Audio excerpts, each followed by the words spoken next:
তাকে নাড়াচাড়া করে ভেজে নেব। ভেজে এর মধ্যে হালকা দুধ দেব। যদি ক্রিম থাকে ক্রিম দেওয়া যায়, ক্রিম না থাকলে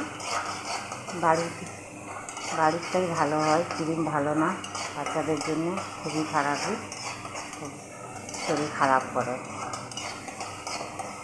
টমাটো পেঁয়াজ ভালো করে ভেজে নিলাম।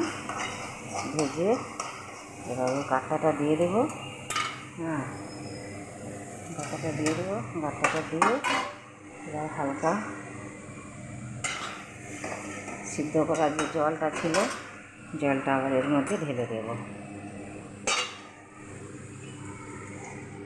জলটা ঢেলে দিলাম। জলটা ফেললাম না,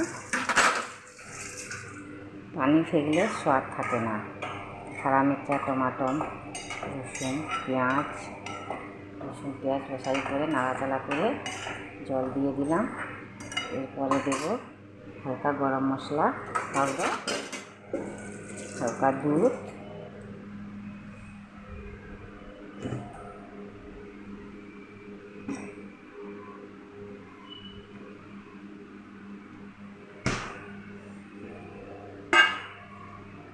এর মধ্যে হালকা দুধ দিয়ে দিলাম।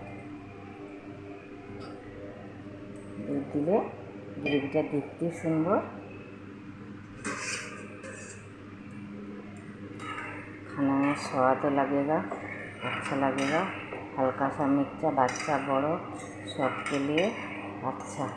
আমার ভিডিও ভালো লাগলে কমেন্ট করুন, সাবস্ক্রাইব করুন, লাইক করুন।